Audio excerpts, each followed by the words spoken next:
Hi friends, welcome to my YouTube channel.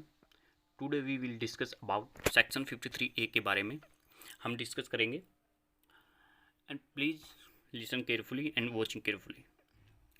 इसके बारे में जो भी है मैं आपको सारा डिटेल में आज बताने वाला हूँ। ट्रांसपोर्टेशन का क्या मतलब है इम्प्रिजनमेंट से, इम्प्रिजनमेंट का क्या मतलब है ट्रांसपोर्टेशन से, वो सारा मैं इस वीडियो में आपको बताऊँगा। तो चलिए चलते हैं video.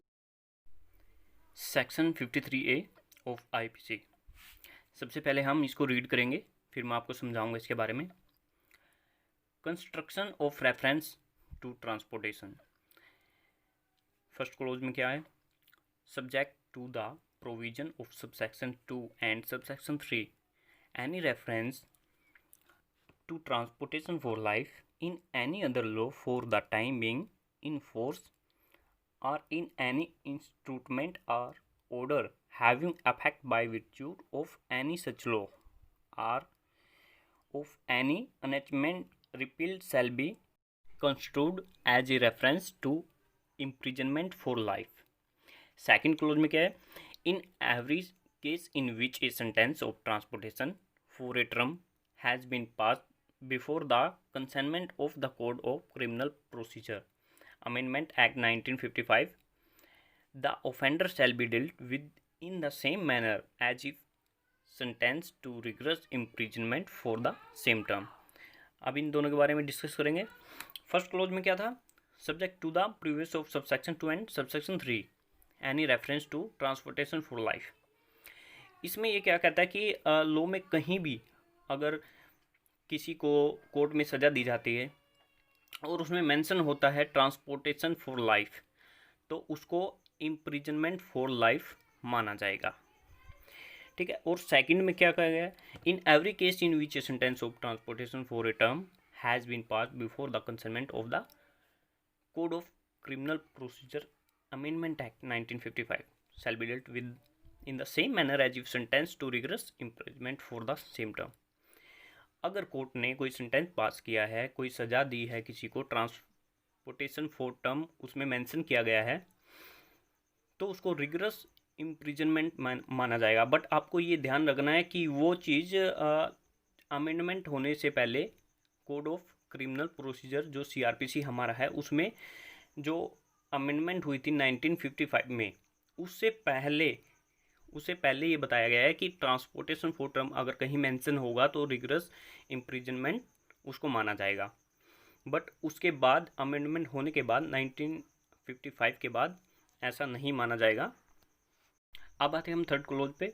Any reference to transportation for a term or to transportation for any shorter term by whatever name called in any other law for the time being in force shall be deemed to have been omitted।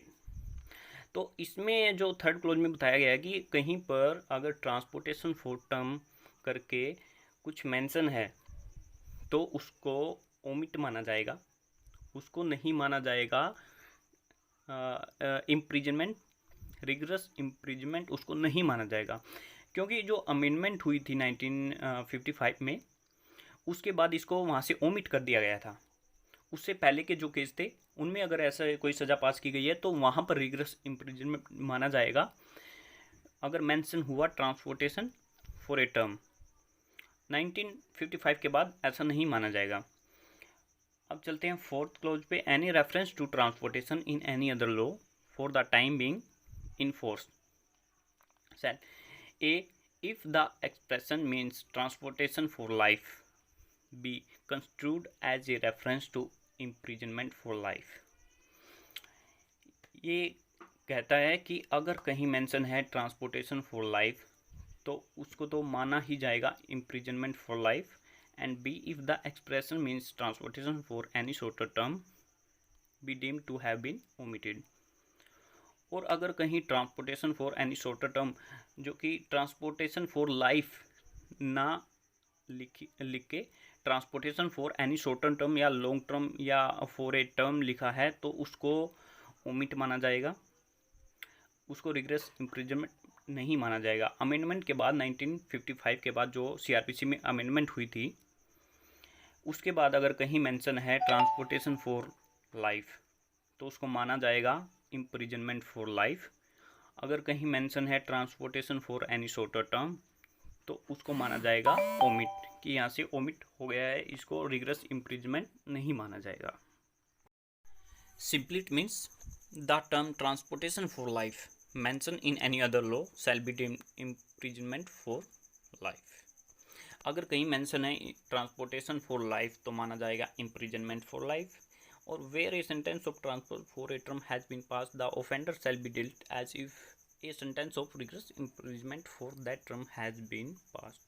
अगर amendment से पहले 1955 से पहले किसी को कोई sentence पास किया गया है बाय कोर्ट, कोई सज़ा दी गई है और उसमें मेंशन है ट्रांसपोर्टेशन फॉर टर्म तो उसको रिगरस इम्प्रिजनमेंट माना जाएगा। बट अमेंडमेंट के बाद उसको रिगरस इम्प्रिजनमेंट नहीं माना जाएगा क्योंकि वो ओमिट कर लिया गया था वहाँ से।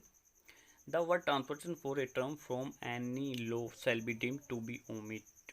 तो फिर से यहाँ पर यही बताया गया है कि कोई word transportation for a term लिखा है आफ्टर अमेंडमेंट तो उसको ओमिट माना जाएगा।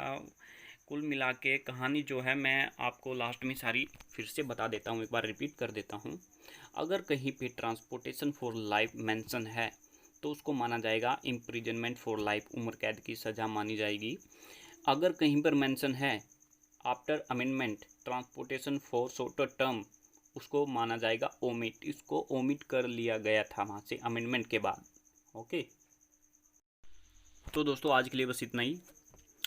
आई होप ये वीडियो आपको समझ में आ गई होगी। आपको कोई कन्फ्यूजन है तो आप मेरे को कमेंट करके इनबॉक्स में कमेंट करिए और बताइए, अपनी ओपिनियन ज़रूर शेयर करिए मेरे साथ, तभी मैं आपकी जो भी कन्फ्यूजन है वो दूर कर पाऊँगा।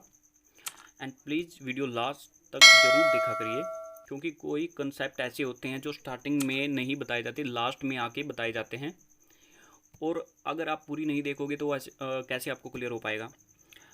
Bye the way, thanks for watching my video and visit to my channel and please subscribe, like, comment and share my video and press the bell icon for new updates.